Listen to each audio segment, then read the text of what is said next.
Hello students. चलिए हम लोग जो है आज एक नया टॉपिक पढ़ते हैं और टॉपिक का नाम है आपका कोऑर्डिनेट ज्योमेट्री। तो सबसे पहले सवाल ये उठता है कि कोऑर्डिनेट ज्योमेट्री हम लोग पढ़ते क्यों हैं, है ना। तो कोऑर्डिनेट ज्योमेट्री मेन हमारा जो मोटिव होता है पढ़ने का वो ये होता है कि अगर आपको जो अलजेब्रिक इक्वेशन आपने पढ़ी है ना, उनको आपको ग्राफ पे प्लॉट करना है। ठीक है, तो ग्राफ पे प्लॉट करने के लिए जो है हम कोऑर्डिनेट्स ज्योमेट्री जो है पढ़ते हैं किसी भी इक्वेशन को बनाने के लिए कि कैसे जो है वो ग्राफिकली रिप्रेजेंट किया जाएगा। इसलिए जो है हम इस चैप्टर को डील करेंगे, है ना। तो सपोज दैट मान लीजिए कि मैंने कहा कि आपका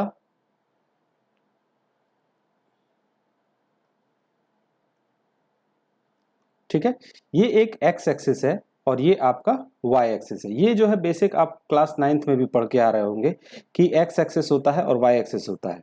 ये जो एक्स एक्सिस होती है ये एक हॉरिजॉन्टल लाइन होती है जिसको हम लोग जो है एब्सिसा भी बोलते हैं। क्या बोलते हैं? एब्सिसा।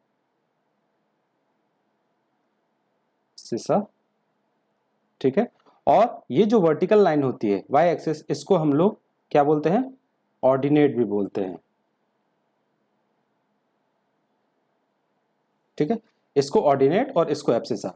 और एक्स एक्सिस और वाई एक्सिस जहां पे इंटरसेक्ट करती हैं ये वाली पॉइंट, इस पॉइंट को जो है हम लोग ओरिजिन कहते हैं, है ना। और इस ओरिजिन का जो है क्या होता है? कोऑर्डिनेट होते हैं 0 0। ठीक है, अब यहां पर जो है आपका क्या है कि इस पूरे एक्स एक्सिस और वाई एक्सिस में ये चार कोऑर्डिनेट होते हैं। इस एक्स एक्सिस पे ये जो है पॉजिटिव एक्स एक्सिस होती है, इधर जो है क्या होता है आपका पॉजिटिव होता है, इस तरफ जो है आपका नेगेटिव एक्स एक्सिस होता है। इसके ऊपर जो है वाई एक्सिस जो है पॉजिटिव वाई एक्सिस होता है और इसके नीचे ओरिजिन के नीचे जो है आपका नेगेटिव वाई एक्सिस होता है ना। और इस पे जो है हर पॉइंट जो है आपका एक नंबर को रिप्रेजेंट करता है। यहाँ पर जैसे ये 1 है, ये 2 है, ये 3 है, 1 2 3। ठीक है, अगर इसी को इधर करना है तो आपका ये क्या हो जाएगा? -1 -2 -3, इस तरह से। फिर अगर ऊपर जाएंगे आप तो ये जो है 1 हो जाएगा, ये 2 हो जाएगा, ये 3 हो जाएगा। और ऐसे ही अगर आप नीचे आएंगे तो ये क्या हो जाएगा? -1 हो जाएगा, -2 हो जाएगा, -3 हो जाएगा। तो इस तरह से जो है हम एक्स एक्सिस और वाई एक्सिस को जो है टोटली रिप्रेजेंट करते हैं कि कैसे जो है इसका ग्राफ हम प्लॉट करेंगे। ठीक है,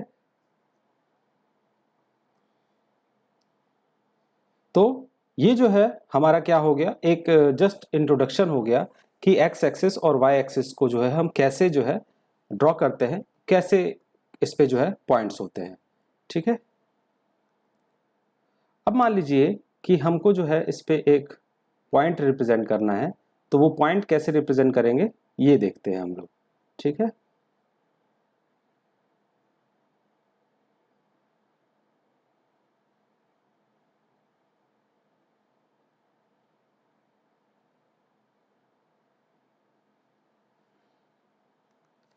ठीक, तो ये क्या हो गया आपका? ये आपका एक्स एक्सिस हो गया और ये आपका वाई एक्सिस हो गया। अब ये एक्स और वाई एक्सिस पे ये जो है हमको ये वाला पॉइंट क्या होता है हमको पता है कि 0 0 होता है। ये आपका 1 हो जाएगा, ये आपका 2 हो जाएगा, ये आपका 3, ये आपका 4। ठीक है, ऊपर ये 1, ये 2, ये 3 और ये आपका 4।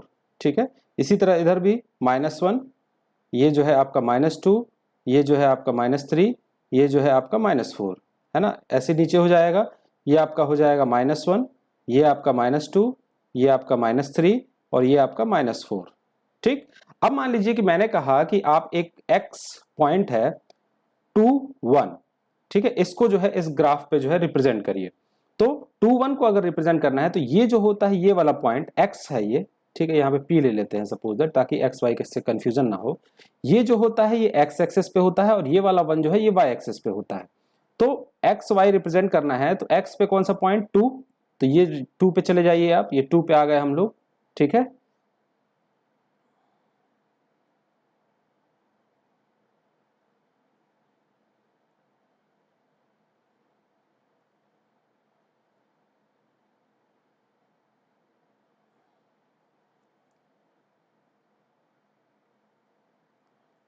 ठीक है, ये पॉइंट कौन सा हो गया? 2 हो गया। और इसमें y एक्सिस पे 1 पे जाना है तो आपका ये 1, तो ये जो p पॉइंट होगा ये आपका 2 और 1 होगा, है ना। तो ये कोऑर्डिनेट ज्योमेट्री में आपका एक पॉइंट p है जो यहां पर रिप्रेजेंट किया जाएगा। इसी तरह आप कोई क्यू पॉइंट जैसे रिप्रेजेंट करना है, मैंने कहा कि 3,4, ठीक है, 3,4 है। अब 3,4 में ये x 3 पे है और y 4 पे है, तो x 3 पे जाइए, आप 3 पे जाइए और y 4 पे चले जाइए, ये वाला पॉइंट। तो ये जो 3, 4 पॉइंट होगा ये क्यू पॉइंट होगा और ये 3 और 4 कहलाएगा, ठीक है। तो इस तरह से जो है आप एक्स वाई एक्सिस पे कोई भी पॉइंट को रिप्रेजेंट कर सकते हैं इस ज्योमेट्री में, है ना, एक्स वाई एक्सिस में आप पॉइंट को रिप्रेजेंट कर सकते हैं। अब जो मेन हमारा जो टॉपिक है जो हमको पढ़ना है वो है आपका डिस्टेंस फॉर्मूला, ठीक है। अब वो क्या होता है, चलिए हम उसको समझते हैं, ठीक है।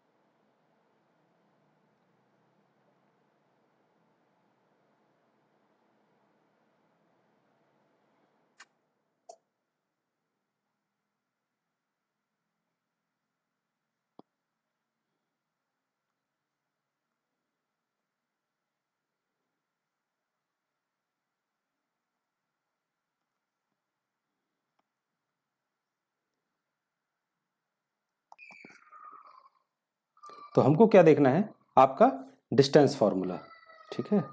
आपका जो टॉपिक है वो है आपका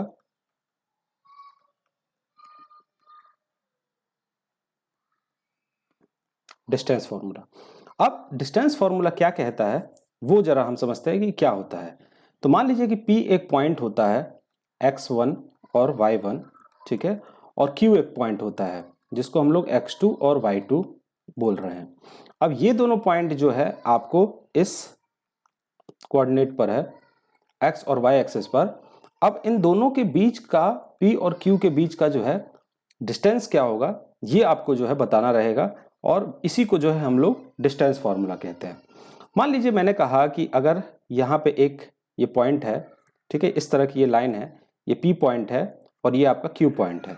अगर सिंपली मैं बोलूँ तो ये 1 है, ये 2 है, ये 3 है, ये 1, ये 2 और ये 3। तो ये पॉइंट क्या हो जाएगा 3,0, ठीक है। और ये एक पॉइंट है, सपोज दैट 1, 2, 3 एंड 4, ठीक है, ये 4 है। तो इसका कोऑर्डिनेट क्या हो जाएगा Q का 0,4। यानी यहाँ से यहाँ तक की जो डिस्टेंस है वो 4 है और यहाँ से यहाँ तक की जो डिस्टेंस है वो आपकी 3 है। अगर मैं कहूँ कि PQ की डिस्टेंस क्या होगी, इस वाले केस में PQ जो है कितना होगा, ठीक है, ये आपको फाइंड आउट करना है। तो यहाँ पर सिंपली आप पाइथागोरस थ्योरम लगा दीजिए। अगर आप पाइथागोरस थ्योरम लगाएंगे तो क्या हो जाएगा, PQ का whole square is equal to, suppose that ये O पॉइंट है, OQ का होल स्क्वायर प्लस OP का होल स्क्वायर, ठीक है। ये कितना हो जाएगा आपका 4 स्क्वायर प्लस 3 स्क्वायर, 4 स्क्वायर यानी 16 and 3 square 9 is equal to 25। ये आपका हो गया PQ का स्क्वायर। तो PQ इज इक्वल टू कितना हो जाएगा अंडर रूट ऑफ 25। तो ये कितना हो जाएगा 5।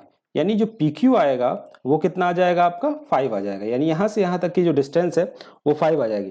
तो इस वाले केस में जो है आपको बहुत ही इजी गोइंग दिख रहा है कि भाई ये एक राइट एंगल ट्रायंगल बन रहा है और ये पॉइंट है ऐसा, और आपको जो है इसके बीच का डिस्टेंस निकालना था तो आपने बहुत ही आसानी से निकाल लिया। लेकिन मान लीजिए कि अगर आपका कोई ग्राफ है, ठीक है, और कोई पॉइंट इस तरह से है ना, इस तरह से है, तब उस केस में जो है आप क्या करेंगे, तो उस केस में भी जो है आपका चीजें जो है फाइंड आउट हो जाएंगी, जो कि एक डिस्टेंस फॉर्मूला से होता है ना। तो अब जो है हम क्या करेंगे कि हम डिस्टेंस फॉर्मूला देखेंगे कि कैसे जो है हम दो पॉइंटों के बीच की दूरी को फाइंड आउट कर सकते हैं।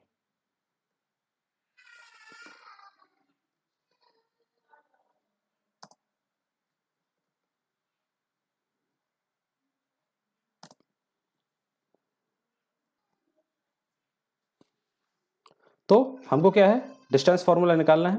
तो सपोज दैट मैं कोई पॉइंट ले लेता हूँ यहाँ पर, ये एक P पॉइंट है, ठीक है, और दूसरा जो है आपका ये एक Q पॉइंट है। ये P है और ये आपका Q है, ठीक है। P जो है ये x1 y1 है, ठीक है, और ये Q जो है ये x2 y2 है। कॉमा, ठीक है, यहाँ से इसको मैंने जोड़ दिया, ठीक है, यहाँ से ये पॉइंट, यहाँ से ये लाइन, ठीक है,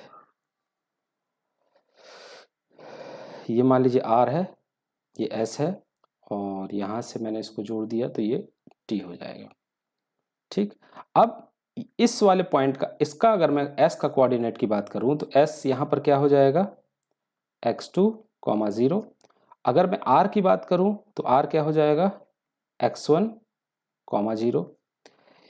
फिर उसके बाद ये वाला, ये T, ठीक है, ये T कुछ, ये भी कोई पॉइंट होगा, है ना, लेकिन इसकी जो दूरी होगी PT की वो RS के बराबर होगी। चलिए हम इसको जो है डिराइव करते हैं। ये जो है आपका एक राइट एंगल ट्रायंगल बन रहा है, ये पूरा जो है आपका एक राइट एंगल ट्रायंगल बन रहा है।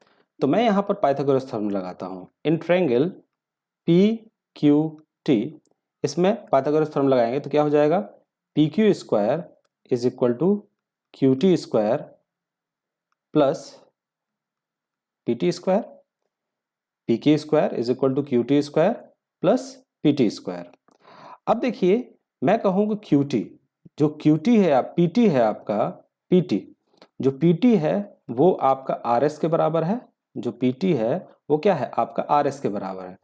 अब RS जो है वो कितना होगा, RS जो है यहाँ से लेके ये वाला पॉइंट इतनी दूरी, और यहाँ से लेके यहाँ तक की दूरी, तो यहाँ से लेके यहाँ तक की दूरी जो है क्या है, x2 है, और यहाँ से लेके यहाँ तक की दूरी जो है x1 है।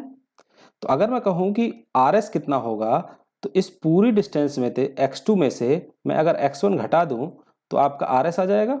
तो क्या हो जाएगा, x2 माइनस x1, ये आपका क्या आ गया, RS आ गया, ठीक है ना।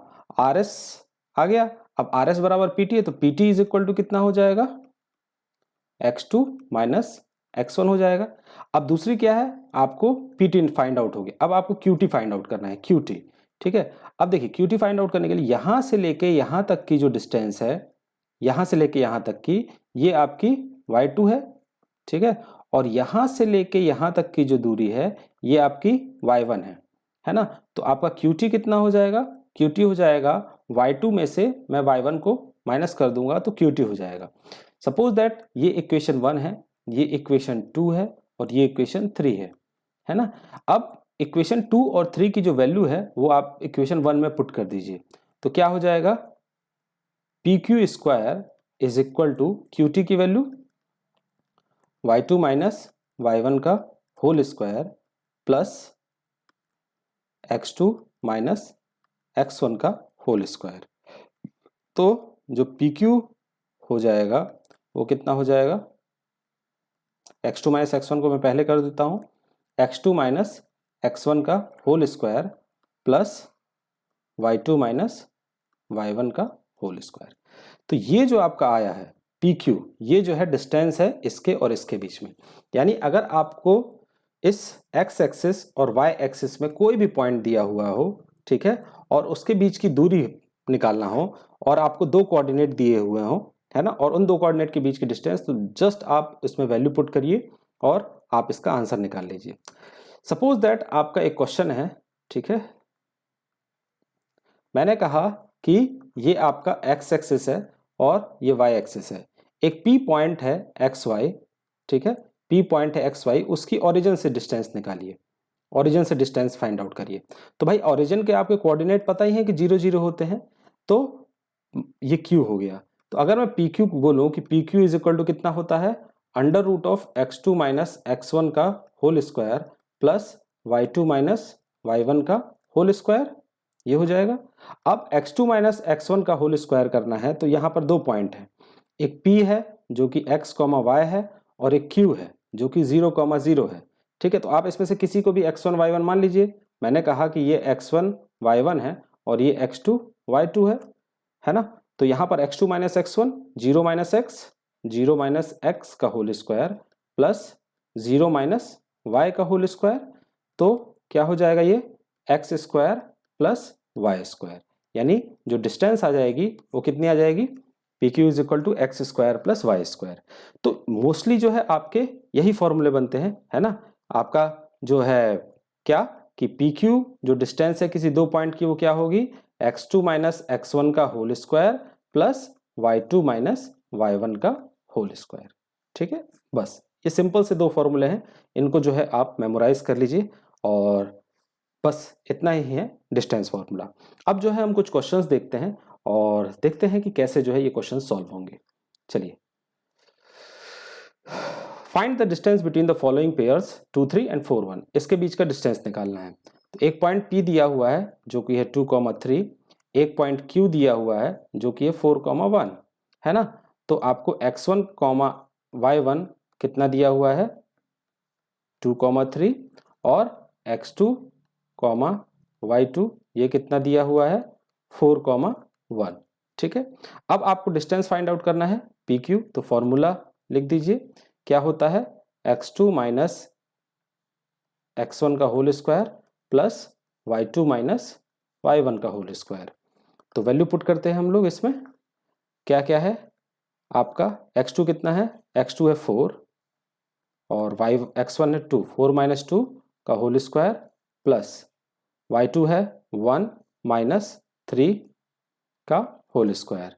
ये कितना हो जाएगा आपका 4, 2 का स्क्वायर प्लस माइनस 2 का whole square is equal to 4 plus 4 is equal to √8। यानी जो डिस्टेंस आएगी सिंपली वो आपकी कितनी आ जाएगी √8, है ना। सिंपल फॉर्मूला है, फॉर्मूला बेस्ड क्वेश्चन है ना। आप बस उसमें वैल्यू पुट करिए और आपका आंसर आ जाएगा। चलिए अगला क्वेश्चन देखते हैं। Next question number 2। क्वेश्चन क्या कह रहा है, do the point 3, 2 minus 2, 3 and 2, 3 form a triangle, if so name the type of triangle. ठीक है, अब देखिए यहां पर बोला गया है कि क्या ये एक ट्रायंगल बन रहा है कि नहीं, है ना, ये आपको बताना है। तो ट्रायंगल बन रहा है कि नहीं, तो उसके लिए आपको पता होना चाहिए कि ट्रायंगल की प्रॉपर्टी क्या होती है। कि कोई भी चीज है, मान लीजिए कि जैसे ये एक ट्रायंगल दिया हुआ है ABC, मैंने कहा कि ABC एक ट्रायंगल दिया हुआ है। ठीक है, अब ये ट्रायंगल है कि नहीं ये कैसे पता चलता है, ये आपका पता चलता है कि sum of two sides is always greater than third side. यानी जैसे इसमें 3 साइड हैं AB, BC, AC, ये 3 साइड्स हैं आपकी। तो इनमें से किसी भी 2 साइड्स का सम थर्ड साइड से बड़ा होगा। जैसे AB plus BC is greater than AC always. ठीक है, फिर आपके और भी कोऑर्डिनेशन बन सकते हैं, AB plus AC is greater than BC। यानी ये पूरे केसेस जितने भी इसमें कॉम्बिनेशन बनते हैं, इन सभी कॉम्बिनेशन में 2 साइड्स का सम तीसरी साइड से हमेशा बड़ा होना चाहिए। अगर ये हो जाता है तो ये ट्रायंगल बनेगा। अब आपको ये क्वेश्चन है, तो इस क्वेश्चन में आपको पता करना है कि ये तीनों पॉइंट ट्रायंगल के हैं कि नहीं। तो सबसे पहले मैं मान लेता हूं, सपोज दैट मैंने कंसीडर कर लिया कि ये एक पॉइंट है तीनों, और ये तीनों पॉइंट जो है ट्रायंगल के हैं। ठीक है, ये तीनों पॉइंट जो हैं ये आपके क्या हैं, ट्रायंगल के हैं।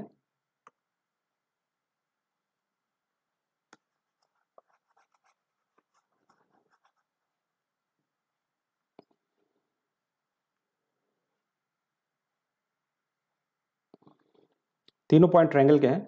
तो मैं एक रफ वर्क ले लेता हूं यहाँ पर। मैंने कहा कि सपोज दैट ये आपका एक ट्रायंगल है ना, और ये तीनों पॉइंट जो है लेट मैंने कर लिया, लेट कर लिया कि ये तीनों पॉइंट ट्रायंगल के हैं।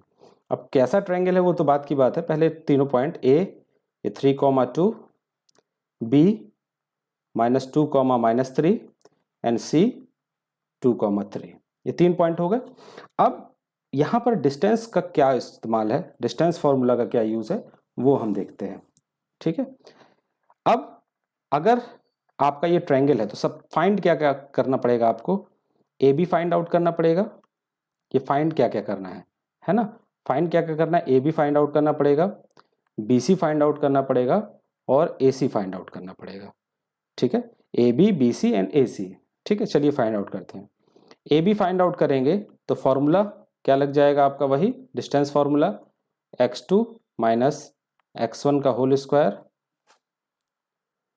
प्लस y2 माइनस y1 का होल स्क्वायर, ये फॉर्मूला होता है। अब तीनों पॉइंट देखिए, ये जो है आप जब AB निकालेंगे AB, तो ये x1 y1 ये हो जाएगा x1 y1 और ये x2 y2। ठीक है, तो वैल्यू यहाँ पे पुट कर देते हैं यहाँ से, है ना, x1 y1 x2 y2 कितना हो जाएगा ये -2 -3 का whole square plus y2 minus y1 -3 -2 -3 -2 का होल स्क्वायर कितना हो जाएगा ये अंडर रूट -3 -2 5 25 प्लस 3 2 माइनस का तो ये 36। तो ये कितना हो जाएगा आपका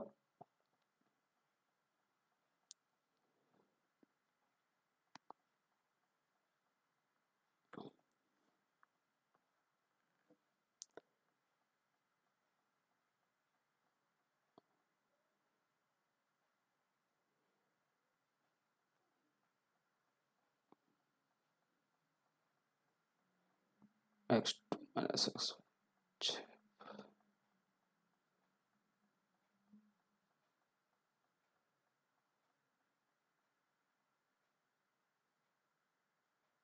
सॉरी यहाँ पे 25 होगा, ये आपका -3 -2 25। तो ये कितना हो जाएगा आपका अंडर रूट 50। ठीक है, इसकी ए बी की वैल्यू कितनी आ जाएगी अंडर रूट 50, और अंडर रूट 50 की जो अप्रॉक्सीमेट वैल्यू होती है वो 7.07 होती है। ठीक है, ये आपका ए बी निकल गया। फिर इसी तरह से जो है आप क्या निकालेंगे बी सी निकालेंगे। ठीक है, तो बी सी अंडर रूट, है ना, मैं डायरेक्ट वैल्यू पुट करता हूँ इसी फॉर्मूले में, बी सी तो 2 -2। ठीक है, 2 एंड -2 2 एंड माइनस और माइनस ऑफ 2 कितना हो जाएगा +2। तो ये स्क्वायर प्लस 3 एंड -3 तो ये हो जाएगा 3 एंड माइनस प्लस 3। ठीक है, स्क्वायर 3 एंड -3 तो ये क्या हो जाएगा आपका 4 का स्क्वायर 16 एंड प्लस 3 का स्क्वायर 3 + 3 ये हो जाएगा आपका 36। तो इसकी वैल्यू हो जाएगी अंडर रूट ऑफ 52। इसकी जो अप्रॉक्सीमेट वैल्यू होती है 7.2 होती है। फिर BC के बाद जो है आपको AC फाइंड आउट करना है। AC फाइंड आउट करने के लिए आप इसमें भी लगाएंगे 2 - 3 या 3 - 2 1 का होल स्क्वायर प्लस 2 - 3 या 3 - 2 1 का होल स्क्वायर। ये कितना हो जाएगा आपका अंडर रूट ऑफ 2। इसकी वैल्यू 1.41 होगी। अब आपकी तीनों डिस्टेंस आ गई AB BC एंड AC। ठीक है, ये तीनों आ गए। अब इसमें आप देखिए कि अगर आप किसी भी दो को जोड़ेंगे, जैसे AB और BC को जोड़ते हैं तो 7 और 7 14 होता है, 14 हमेशा 1 से बड़ा है। फिर उसके बाद अगर आप BC और AC को जोड़ेंगे तो 7 + 1 7 + 1 क्या होता है 8, 7 + 1 8 8 7 से बड़ा है। तो इस तरह से जो है आप क्या देखेंगे कि ये जो है तीनों में दो साइड का सम जो है हमेशा तीसरी साइड से बड़ा है। ठीक है, तो हम कह देंगे कि यस जो है क्या yes these point form a triangles. ठीक है, these points form a triangle, ये तो ट्रायंगल बनेगा ही बनेगा। अब दूसरा सवाल ये उठता है कि जो ये ट्रायंगल बना है, ठीक है, जो ये ट्रायंगल बना है वो ट्रायंगल राइट एंगल ट्रायंगल है कि नहीं, या फिर आइसोसेलेस ट्रायंगल तो नहीं है, या फिर स्केलेन ट्रायंगल तो नहीं है ना। अब उसके लिए भी जो है आपको प्रॉपर्टी का पता होना चाहिए। अब ये राइट एंगल ट्रायंगल बन रहा है कि नहीं बन रहा है, ये कैसे फाइंड आउट करेंगे। अब ये फाइंड आउट करने के लिए जो है आपको इसमें जो है पाइथागोरस थ्योरम सोचना पड़ेगा। पाइथागोरस थ्योरम क्या कहती है कि दो छोटी साइड्स के स्क्वायर का सम जो होता है वो बड़ी वाली साइड के स्क्वायर के बराबर होता है। ठीक है, अब सबसे बड़ी जो है आपको क्या दिख रही है, ये दिख रही है 52 वाली। तो देखिए मैं अगर इसमें कहूं कि आपका जो BC स्क्वायर है वो AC square plus AB square इसके बराबर है, इसके बराबर है, अगर ये एप्लीकेबल हो जाता है, पाइथागोरस थ्योरम इसमें लग जाती है, तो मैं ये कह दूंगा कि ये एक राइट एंगल ट्रायंगल है। अगर क्योंकि ये आइसोसेलेस ट्रायंगल तो है नहीं है, क्यों नहीं है, क्योंकि दो साइड्स का सम जो है दो साइड्स जो है इक्वल आनी चाहिए थी। अगर ये आइसोसेलेस ट्रायंगल होता तो AB या BC इक्वल होते कोई भी दो साइड्स, लेकिन इसमें तो तीनों साइड अलग हैं। स्केलेन ट्रायंगल हो सकता है ये, ठीक है, फिर आइसोसेलियस है नहीं है, स्केलन हो सकता है, एक पॉसिबिलिटी बचती है राइट एंगल ट्रायंगल की। तो उस पॉसिबिलिटी को चेक करने के लिए आपको इसमें पाइथागोरस थ्योरम चेक करना पड़ेगा। तो पाइथागोरस थ्योरम चेक करने की सबसे बड़ी साइड जो है वो दिख रही है आपको √52, इसका स्क्वायर। तो इसका स्क्वायर अगर हम करेंगे, √52 का whole square is equal to √50 का होल स्क्वायर प्लस √2 का होल स्क्वायर। ठीक है, अगर ये आप देखेंगे तो ये कितना हो जाएगा, ये आपका 52 इज इक्वल टू 50 प्लस 2, ये कितना हो गया 52 और ये भी 52। ये देखिए आपकी दोनों जो है पाइथागोरस थ्योरम जो है आपका क्या हो गया, वैलिड हो गया। अब जब पाइथागोरस थ्योरम वैलिड हो गया तो हम क्या कह देंगे कि ये जो ट्रायंगल बन रहा है, ये कौन सा ट्रायंगल बन रहा है, ये राइट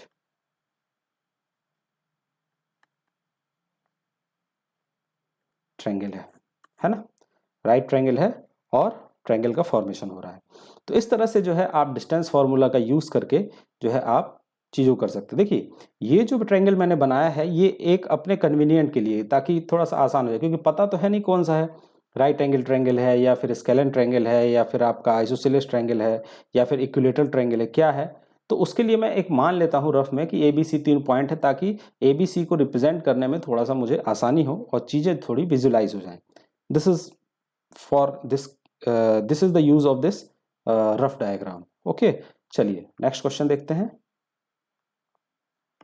नेक्स्ट क्वेश्चन क्या है कि show that the point 1742 -11 and -44 are vertices of square. अब यहाँ पे बोल दिया है कि स्क्वायर का वर्टेक्स है कि नहीं। तो मैं पहले मान लेता हूँ, मैं मान लेता हूँ कि ये जो है आपके एक स्क्वायर है। ठीक है, सपोज दैट ये एक स्क्वायर है।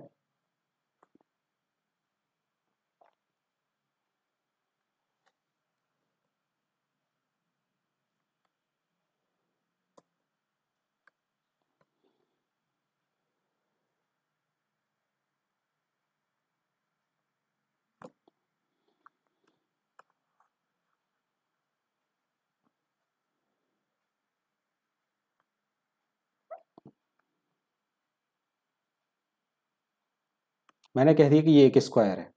ठीक है, अब इस स्क्वायर का पॉइंट है, इस स्क्वायर का पॉइंट है A, B, C and D। ठीक है, सबको मैंने यहाँ पे रिप्रेजेंट कर दिया 1,7, 4,2, -1, -1 एंड -4,4। ठीक है, ये स्क्वायर मैंने मान लिया कि लेट ये चारों पॉइंट स्क्वायर के हैं। अगर प्रूफ हो जाएगा तो लास्ट में बोल दूंगा कि यस ये है, और नहीं अगर प्रूफ होता है तो मैं बोल दूंगा कि नहीं ये स्क्वायर के पॉइंट नहीं है। सॉरी, ये 17 है। ठीक है, तो मुझे जो है अब सबकी डिस्टेंस निकालना पड़ेगा। तो स्क्वायर अगर है ये, तो हमको दिमाग में दौड़ना चाहिए कि स्क्वायर की क्या क्या प्रॉपर्टी होती है। क्या क्या प्रॉपर्टी होती है भाई, चारों साइड्स इक्वल होते हैं। ठीक है, और इसमें जो है यहाँ पे ये डायगोनल्स ये एक डायगोनल होती हैं, है ना। ये डायगोनल जो है यहाँ पर जो है राइट एंगल ट्रायंगल बनाती हैं, यानी यहाँ इस डायगोनल पे जो है पाइथागोरस थ्योरम लगेगा। तो ये कुछ मोटा मोटा है जो आपको तुरंत दिमाग में दौड़ जाना चाहिए। अब मैंने कहा कि अगर ये स्क्वायर है तो क्या होना चाहिए, A D A B sorry A B B C C D और डी ए क्या है, इफ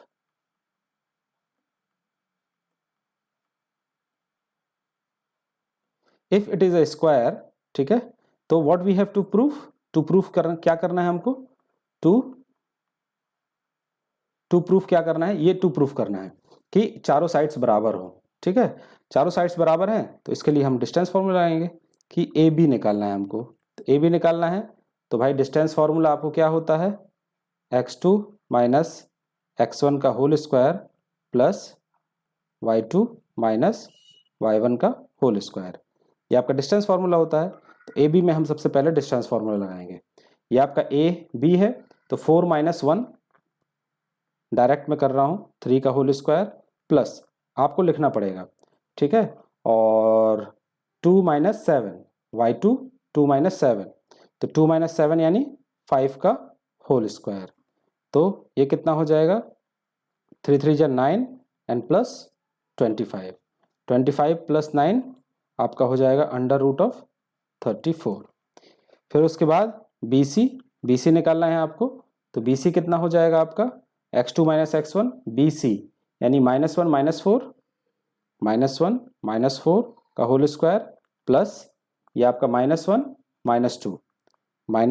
माइनस टू का होल स्क्वायर, ये कितना हो जाएगा आपका अंडर रूट 5 का होल स्क्वायर प्लस -3 का होल स्क्वायर, तो ये कितना हो जाएगा आपका 25 plus 9 is equal to under root of 34। BC हो गया। BC के बाद जो है आपका क्या होता है CD is equal to under root, CD जो है आपका क्या हो जाएगा -1 प्लस 4, ठीक है, -1 एंड दिस इज -4, तो माइनस माइनस क्या हो जाएगा -1 माइनस ऑफ -4 का होल स्क्वायर, सॉरी एक और ब्रैकेट आएगा, और प्लस -1 माइनस 4 का होल स्क्वायर, ये कितना हो जाएगा अंडर रूट ऑफ 3 का होल स्क्वायर और प्लस 5 का whole square is equal to 3 3 जा 9 एंड प्लस 25, ये हो गया आपका अंडर रूट ऑफ 34। फिर CD के बाद जो है DA या फिर AD, दोनों चीज़ें एक ही हैं, डिस्टेंस तो वही आएगा। अब यहाँ पर क्या है -4 -1 डायरेक्ट कर रहा हूँ, -5 का होल स्क्वायर प्लस 4 एंड 7, 4 - 7 -3 का whole square is equal to कितना हो जाएगा ये 25 plus 9 is equal to under root of 34। तो यहां से आपको क्या निकल गया, जब डिस्टेंस फॉर्मूला आपने लगाया तो इससे आपको क्या पता चल गया कि भाई AB BC CD and DA, ठीक है, AB is equal to BC is equal to CD is equal to DA, ठीक है, ये आपने प्रूफ कर दिया, हैंस प्रूफ, ठीक है। तो ये चारों साइड्स इक्वल हैं, ठीक है, तो ये स्क्वायर है कि नहीं, है ना, ये चारों साइड बराबर है कि नहीं, सॉरी ये चारों साइड बराबर है तो ये स्क्वायर होगा कि नहीं इसकी गारंटी नहीं है। क्यों? क्योंकि एक डायग्राम और ऐसा होता है जिसमें चारों साइड से बराबर होती हैं, वो कौन सा होता है, वो रोम्बस होता है, ठीक है, लेकिन रोम्बस का डायग्राम कुछ इस तरह से होता है, इन दोनों के बीच का जो एंगल होता है वो 90 नहीं होता है। तो अगर आपको इसको स्क्वायर पूरा प्रूफ करना है कि हाँ ये स्क्वायर है, तो आपको एक चीज और निकालना पड़ेगा, वो क्या निकालना पड़ेगा, DA निकालना पड़ेगा या DB निकालना पड़ेगा, ठीक है। तो DB क्या हो जाएगा आपका -4 और -4, तो -4 कितना होता है 8, -8 होगा तो -8 का होल स्क्वायर प्लस 4 - 2 कितना होगा 2, तो 2 का होल स्क्वायर, ठीक है, तो ये कितना हो जाएगा अंडर रूट 8 8 जा 64 एंड प्लस 4, तो ये कितना हो जाएगा आपका अंडर रूट ऑफ 68। अब जो DB आया है यहां पर जो है इस वाले में, चाहे ऊपर भी लगा सकते हैं नीचे भी लगा सकते हैं, मैं इस वाले में लगा रहा हूं, ये वाले इधर वाले जो ये है इसमें मैं पाइथागोरस थ्योरम लगा रहा हूं। तो इसमें पाइथागोरस थ्योरम अगर मैं लगाऊंगा तो क्या हो जाएगा, ये आपका हो जाएगा DB का whole square is equal to DC का होल स्क्वायर प्लस BC का होल स्क्वायर। DB कितना है आपका अंडर रूट ऑफ 68 का whole square is equal to DC कितना है आपका अंडर रूट 34 का whole square plus under root of 34 का होल स्क्वायर, तो ये कितना हो जाएगा 68 इज इक्वल टू 34 प्लस 34, ये कितना हो जाएगा आपका 68। तो यहां पर जो है आपका क्या हो गया, पाइथागोरस थ्योरम भी वैलिड हो गई। अब पाइथागोरस थ्योरम वैलिड हो गई तो आपको ये पता चल गया कि इन दोनों साइड्स का जो एंगल है वो कितना है 90 डिग्री है। अब दो साइड्स के बीच का, ठीक है, एंगल अगर 90 डिग्री है और चारों साइड्स इक्वल हैं तो हम क्या कह सकते हैं कि ये एक स्क्वायर है, ठीक है। तो ये जो है आपका क्या है, इस तरह से जो है आप डिस्टेंस फॉर्मूला का इस्तेमाल करके कोई भी क्वेश्चन जो है सॉल्व कर सकते हैं। तो आई होप कि चीज़ें जो हैं आपको समझ में आई होंगी, और अगर आपको कोई भी कमी लगती है कि अगर चीज़ें जो है थोड़ी कॉम्प्लिकेटेड हो रही हैं या फिर अगर आपको कुछ समझ में नहीं आ रहा है तो आप कमेंट सेक्शन में ज़रूर बताइएगा कि ये चीज़ जो है इसमें कमी है, और या फिर लेंदी वीडियो हो रहा है, कुछ भी अगर आपको लग रहा है कि आपको समझ में नहीं आ रहा है तो प्लीज़ सजेशंस जो है जरूर दीजिएगा, ताकि अगले आने वाले वीडियोस में मैं उनमें जो है सुधार कर सकूं। ठीक है, तो this is all for today. Thank you, have a good day.